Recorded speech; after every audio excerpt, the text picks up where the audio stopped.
Okay, so we've got Paranoia pummels the populace, which is always a very interesting uh, mission to have. It's four tokens, but it plays like a five because of how the buddy system works with it. And also, it's always a tricky one because you have to have a buddy near you when you pick it up, otherwise you take a damage, which always makes the math a little more interesting. And then we have Superpower Scoundrels, Form, Sinister Syndicate. So this is the crew I selected. I'm playing Hellfire today. I've got Emma Frost, Original Sabretooth, Invincible Iron Man, and Psylocke. I knew I wasn't going to be able to get a very wide group with the roster that I had, so I wanted to maximize taking as much as I could and really securing it instead of trying to spread out and potentially losing, but holding on to her a little bit. So I'm hoping that with my four characters, I can grab as many of these disturbance markers as much as I can and sit next to these ambush markers and try to keep alive by using regeneration or healing factor from Sabretooth and then the leadership to keep everyone alive by being next to these ambush tokens. Um, my tactics cards are Hellfire Club, the leadership, Crimson Dawn, which is Psylocke's hang in there card, which is also going to help her by giving her healing factor, allow her to hang in these later rounds by just topping off the healing as well, potentially healing two each round. Brace for Impact, because it's just very useful. Happy Birthday Runt, which is the Sabretooth out of activation, out of Creed's activation attack card, which is really good for like finishing off someone who has like one or two left and they think they're safe. Where you could just kind of like move Sabretooth and then have someone else on their turn spend three and then you stab someone. And then exceptional healing just to keep Sabretooth up and potentially Psylocke up as well. Okay, so for my squad, I couldn't resist. So I have Ultron and MODOK.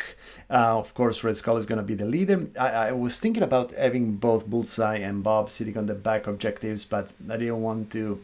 I didn't want to go like that wide. Red Skull is gonna give me a lot of options here because 3 out of 4 of my characters have the opportunity to place or advance the opponents, which is gonna be useful, especially at the late game, at the late round, when, for example, Nick can feel safe having a character sitting on a secure, and then I can just move them out and probably blast them from far away. Bullseye is a great choice here because he doesn't care about cover, so he can just spend 1 power and do a damage every time. So I think it's gonna be fine.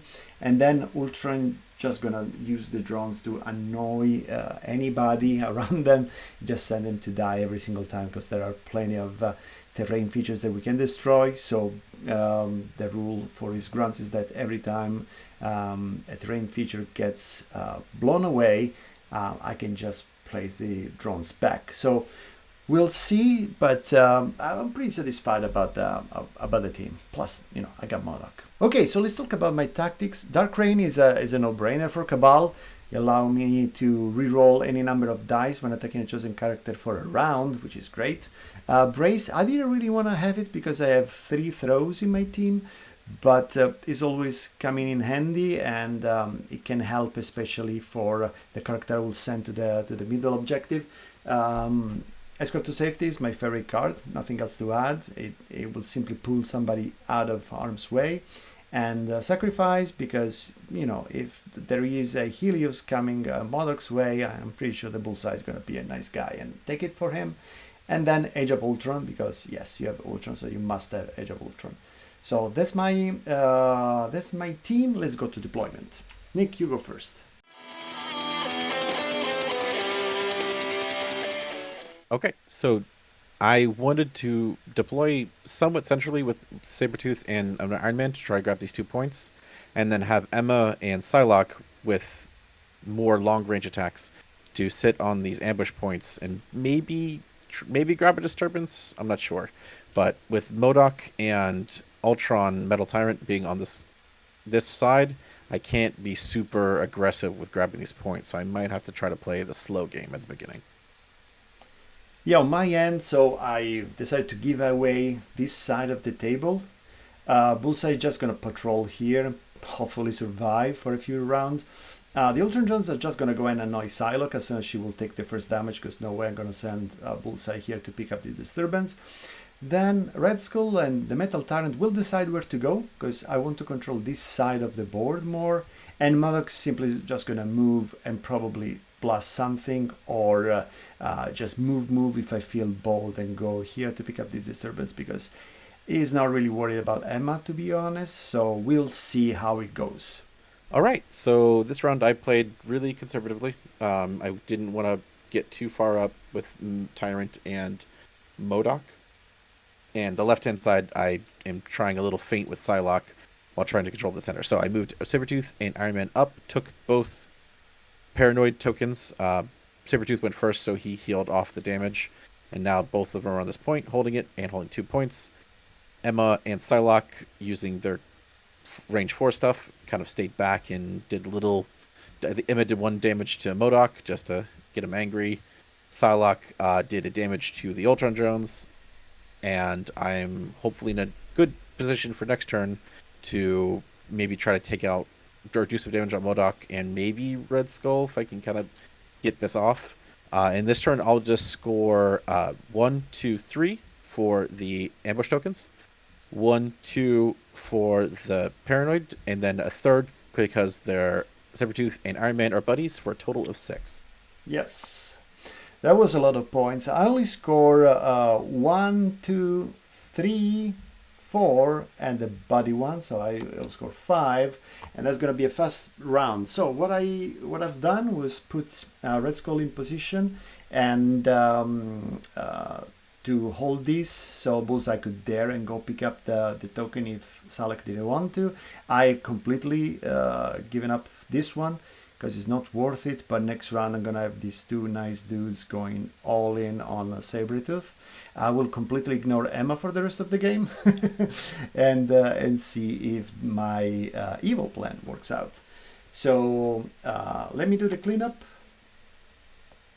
Let me do the power phase, and off you go.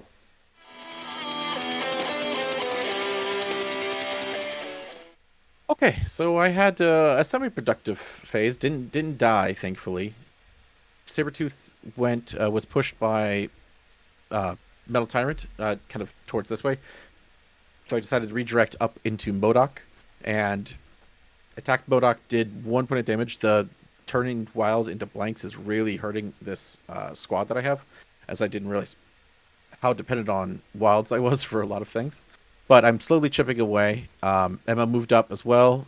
Did, I think, a point of damage to MODOK. And Iron Man did a $1 billion punch onto MODOK, dealing a couple points of damage, getting him lower, hopefully trying to get him on that weaker side next turn. Tying this point, keeping them within the 2 for the extra point, controlling this point. And then over on the other side, I get really lucky, was able to first activated with Psylocke, sidebowed once, horribly missed, but the second sidebow took out Bullseye in 1 hit and dropped his Paranoid token. Because of that, Psylocke was able to stay back, didn't get any damage from the Ultra drones. Red Skull had to move forward to abandon the back ambush token, but took the dropped token from Bullseye and did a little attack on Psylocke that didn't do too much, but gave shock to her, which is going to be annoying moving forward. Alright, so on my side, I was pretty unlucky with Bullseye. As Nick said, he was one shot by 4 dice that have dealt 4 damage to him.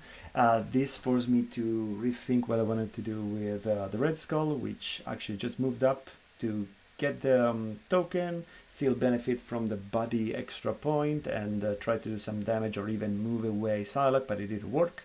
I just shocked her, which is not too bad. Ultron did like a few damage to Sabretooth, but really didn't make much an impact, and the rest of the round was me rerolling defense dice on poor MODOK just to keep him alive. So I think I'm gonna activate him first, but I don't know if I can actually one-shot Sabretooth. Let's see. But I'm not scoring too shallow this round because I have 1+1 for Red Skull, this one, so we get to 3. And then MODOK has another one, so I score 4 points. This takes me to... please move it. So this will take me to 9 points. I score the 2 back-end pushes. Then Iron Man and Sabretooth still have their points, and they're next to each other, so I'll score 5. So that takes me to 11. Yep.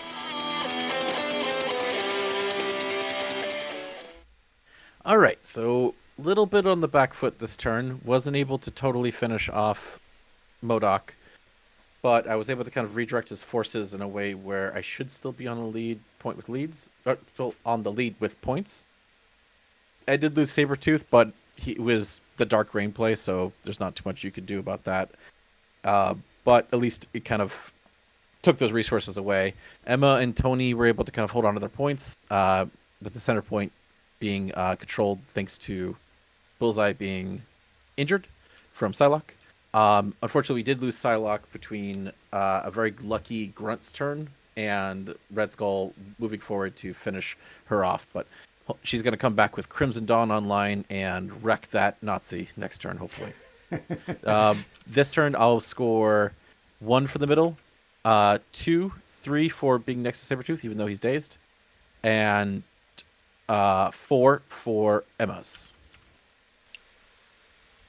Being me very close to victory. Yeah, so mine was a Hail Mary because I needed to take Psylocke off, otherwise I would have lost. We were able to brace this turn, literally, and survive. So I'm scoring a few points because I have 1 here. Now, let me read the paranoia thing, because does it need to be a model? It like does. Character, so it's not a grunt. Yeah. Okay, so I'm scoring 1 for Red Skull, 2, 3, 4 for the secure, and 5 for the body. So I'm going to 14, so we're very close. And I had to use Dark Rain, but I couldn't leave Sabretooth alive. So, and Bullseye, being the best friend that he is, he was able to pull Red Skull out of Psylocke's range. So there was a good use of escort to safety. So next round is going to be crucial because my opponent is going to go first. I mean, he can go either way, try to finish off MODOK or Red Skull, and see how it goes, because either way I will be in trouble. But let's see. So round 3 done. Let's go to round 4. So let me do the cleanup. Real quick, I want to highlight the escort to safety play that my partner did here, because it's a really good, solid strategy that I don't see a lot of people doing, but is really powerful. So the situation is right here, where Psylocke was activating, spent her first activation to do the Spender, which was Psychic Psionic Assault, which is a powerful attack, brought him to the point of only having 2 health left, and most likely was going to finish him off. Bullseye used Escort to Safety, which not only allowed Red Skull to get out of the range, it made me waste my 3 power, and having to then I didn't have the power to then do that again on, say, the Grunt or something like that. So I had to do essentially a useless side mode and see if I get lucky into Bullseye, so I think that's a really good play that you could be used in a lot of different situations, and it's one of the reasons why I think that card is really undervalued in a lot of places. Yeah, thank you for highlighting that. I take Escort to Safety always in my 10, very often in my 5. So I would recommend it, especially when you have either a broad team, so more chances to use it, or a very tall team that moves in unison, for example, on E-maps. Let's say you have 3 characters on E-maps. That's a great use for the card. So you can pull 1 character away, especially if the opponent goes first with like a big spender on a 2 range, right? That would be also a nice way to use it. So thank you, Bullseye. Now I'm going to kill him for it. Yeah. All right. Well, I get very lucky this round and was able to secure the victory. Psylocke, when she flipped, used Crimson Dawn to be able to place on top of the building here. Telekinetic combat enhanced it up, so both Bullseye and Red Skull were in range. took out Red Skull with the bonus from the superpower and did a katana to daze him.